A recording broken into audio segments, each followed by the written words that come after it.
He'll probably walk in at some point too. He doesn't have much to say anyway. No, you won't. Nothing of value. All right, Brian. Let's introduce ourselves first. All right. My name is Christian. I'm a PA student. I am Patrick, and I'm also a PA student. I'm Brian, and I'm also a PA student. Okay. We're gonna answer some questions today. And Brian, what's the first question? Is PA school harder than undergrad?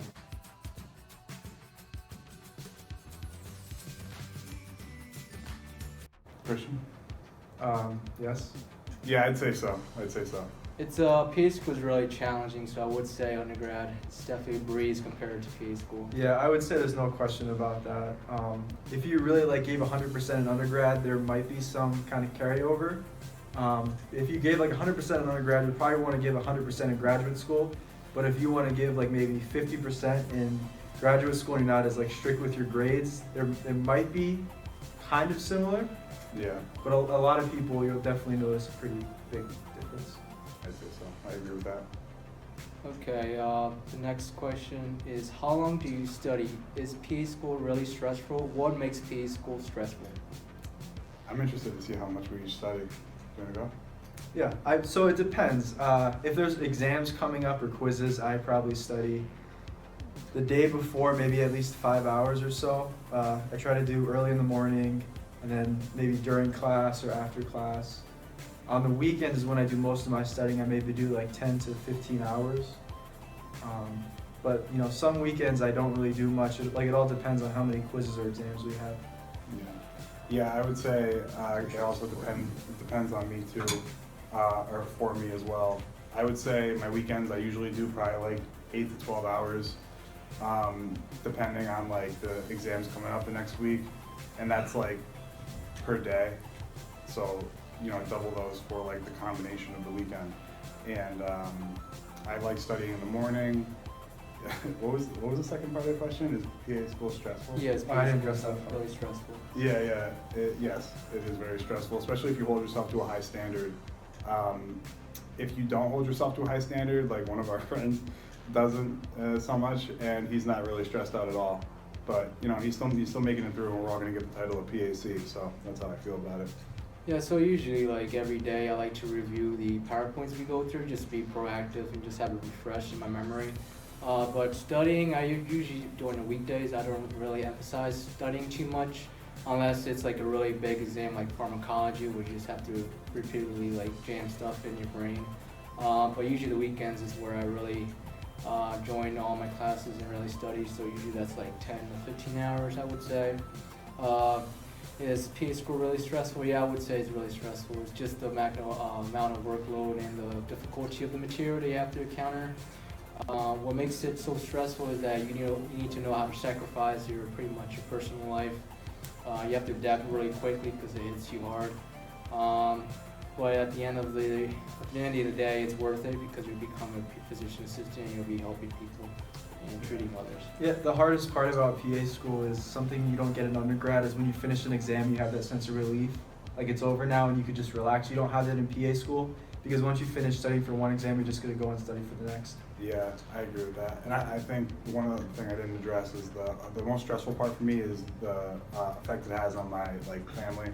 I don't get to spend as much time with my family as I would like to. So that's a real concern if you're a family-oriented person. That, you might have to move away. I know some of my classmates had to. They don't get to see their family often, and you don't really get a lot of personal time if you have a significant other or stuff like that. So. Okay, so the next question is CASP application. Well, it's more of a statement. CASP application. It's so confusing. It's more of a statement. Well, yeah, so I'm a CASP applicant, and it was a confusing type of portal you have to use, but usually the way I learned it was through YouTube. You had to really learn about how to really input it, because if you do it incorrectly, it might not qualify. You had to put your references, all that. I would suggest that you probably look at there's YouTube videos that will help you out if you have any questions. Sometimes you can probably go to your let's say the community in your pre-med or pre-PA program and your undergraduate to help you out. Did you guys do CASPA? No, I didn't internal. Just any regret things you would do differently? I have no idea. Let me think for a second. Yeah, I think. Here's something for you. So I got accepted to a PA program out of undergrad. So for a little background, I went to 4 years of undergrad, 3 years of graduate school, and now I'm in PA school.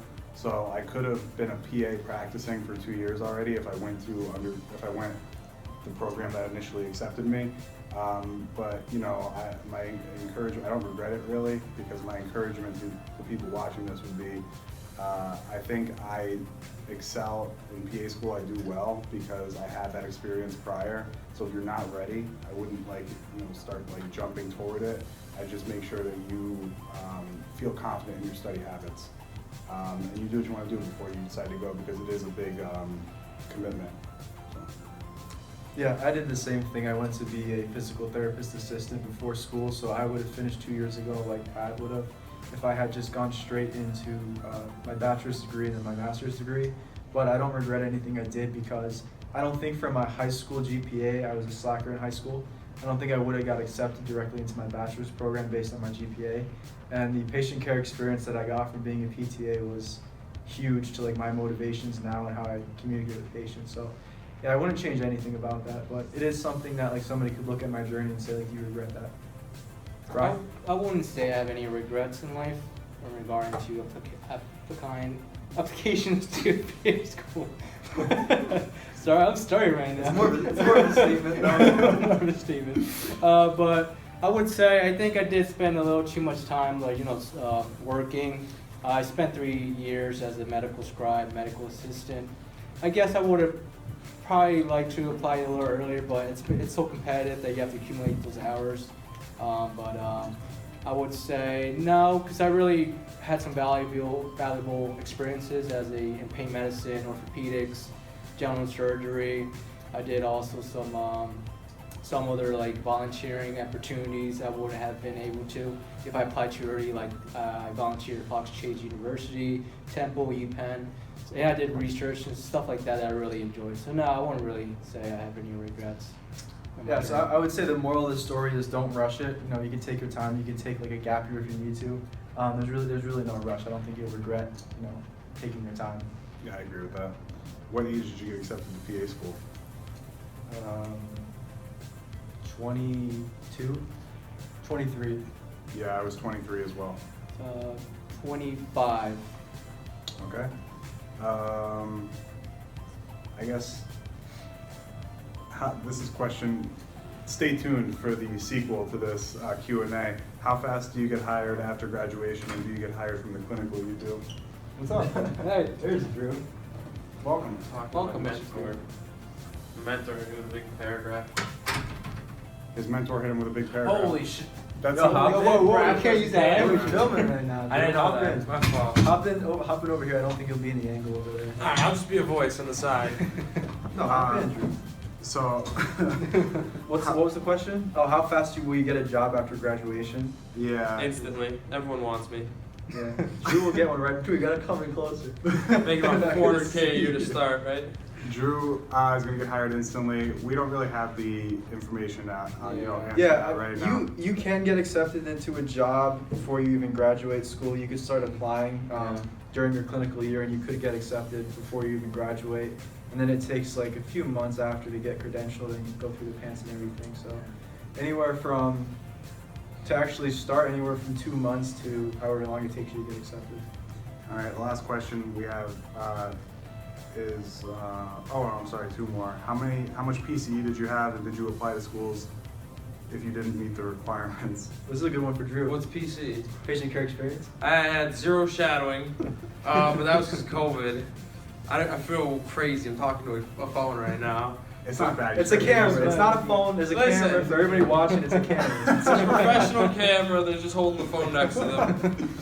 Freddie Benson's back there filming us. But my point being, I had no shadowing. Some patient care, but that was because of COVID. And I went to a school that had an automatic seating if you went to their undergrad. So that's what I did, and I just kind of snuck in there, kind of undetected, with absolutely zero understanding of what's going on.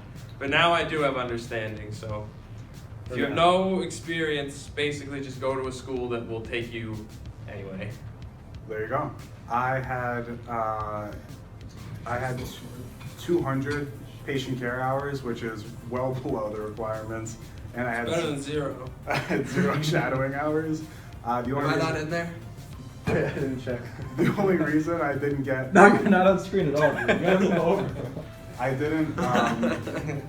You're gonna have to lean to the right when you talk. We gotta go in like a couple minutes. We'll be good. We'll be good. All right, there's questions I wanted to finish up that question quick because there's questions that I wanted to So the only reason I got accepted is because of COVID. They lifted the restriction on patient care experience requirements. So that's the reason. How many hours? 200. I had about 1,500 when I applied. I had around 3,000. Well, he's like 40. Yeah, I'm like, I'm 40. He has a lot of time to Yeah. get patient care experience. Hours. All right. All right, my question is, what has been the hardest class in PA school? Bro, I go first. You go. Well, the thing with me is I'm really good at understanding complex material, but when it comes memorization, that's more difficult for me. So I would say pharmacology was definitely one of those challenging topics I had to really master and take my time learning it. I guess the other ones would be like kind of sophisticated because there's a lot of material and you really have to know it. Clinical medicine, that's pretty much learn the treatment, diagnosis, the testing and all the lab work you have to do. Yeah, so I think take all this with a grain of salt because it kind of depends on your professor. So the hardest the class that I put the most work into by far was micro, but that's because the professor was the hardest that we had. So I would say that, and as far as complex topics go, I would agree with Brian. I'd say pharm. Yeah, I was gonna say Clin Med at first, and then Pat mentioned micro, which I completely forgot we had. That was the first semester. I would say micro was the most difficult because of the exams, really. I mean, there was nothing else really to it. The exams were very complicated. They weren't really clinically based, and all the other exams in PA school are clinical based besides micro, so it kind of threw us off, I think. For me, I don't think that pharm and Clin Med were exceptionally challenging just because I put so much effort into those, but I neglected like side classes.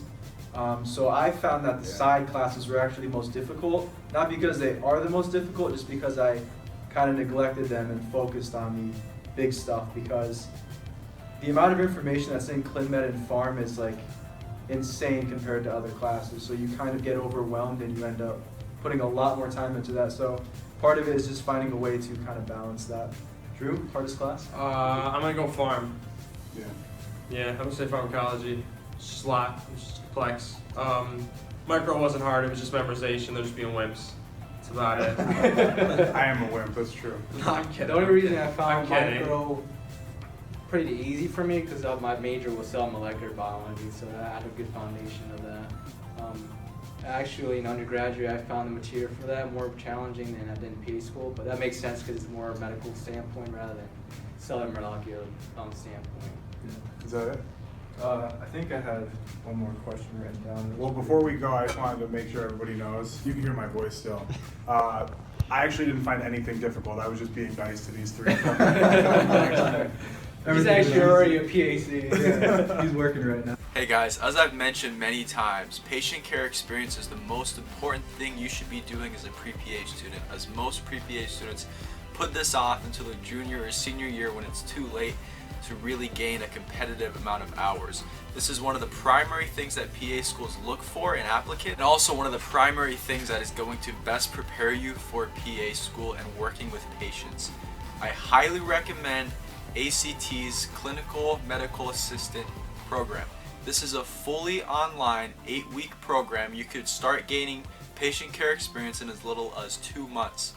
So the way it works is you go through the program at your own pace. It's a one-time payment, and you have continuous support throughout the program from personalized mentors and access to clinical skills labs online and access to a wealth of online information, all from your phone, your laptop, your tablet, whatever you'd like. So at the end of the course, once you're complete and you go through everything that you will learn for PA school, you can take a national certified exam to become a medical assistant, and then you could begin applying for jobs. I've had students who finished the course and within a month they're already have a job lined up for a medical assistant. So if I were to go back and redo one thing about my pre-PA journey, I would take this program and work as a medical assistant. So check the description box below for a link, and make sure you use code Christian100 for $100 off on your order. Thank you guys. Part of PA school, and the second one is 3 tips for PA school. Just really quick, like you don't have to explain it. Just say 3 tips. That's it. All right. All right. So favorite part of PA school first. Classmates and 3 tips. Budget your time. Figure out what classes are going to be the hardest and prioritize those, and make friends with people so that they can give you their study guides. My favorite part of PA school was classmates, the boys. I would say 3 tips would be prioritize your mental health. Don't forget about taking care of yourself, eating healthy, exercising, keeping focused. And 3, make sure that you tell your loved ones that they're going to have to get used to you not being there for the next 2 years. It's true. You want me? No. Favorite part of PA school is I probably. learned at boarding school is. Favorite part of PA school, I would say, is the classmates. There's really nothing else that's good about PA school besides like you feel like you're learning stuff. Well, and then you take an exam and you realize you didn't really learn anything. So yeah, you retain some information, but most of it gets lost. My 3 tips are: 1, make sure you get enough sleep, because if you're not getting enough sleep, you're gonna have a lot of difficulty in class. I would say 2 is make sure you organize everything, get a planner, stay organized, because everything can easily get on top of you and you can kind of get lost in. You can kind of get lost in everything going on. And I would say 3 is just try to keep your head up. Don't get down on yourself. It's really easy to kind of feel like you're not going anywhere. Just pick one task and just do it when you feel like you're overwhelmed, because you have to start somewhere. And if you try to do everything at once, it's just not going to work. So you have to do some multitasking, but you also have to just learn to just pick one task and go 100% at it. I'd say you gotta learn to trust yourself and don't compare yourself to other people, because it's really easy to listen to other people say they're not doing anything or that they're doing a ton, and then you feel like you shouldn't be studying as much or that you should be doing more. And just once you figure out what works for you, just trust yourself. I think trusting myself was the biggest issue I dealt with, so you gotta learn to kind of just care about yourself in that sense and not compare yourself to others. And also mooch as much study material as you can off other people so that you don't have to make it. It's incredibly time consuming. Don't waste your time with making study guides or 500-term Quizlets. Nah, Quizlets are the GOAT. Don't let anybody tell you otherwise. Yeah, Quizlets, for me, moved through a ton of information very quickly. But I have to go save a small child in a theoretical case study. All right. We got a pediatric patient in this Next one, that's why I said that. How do you know that? I heard them talking about it. It's like we got like a kid.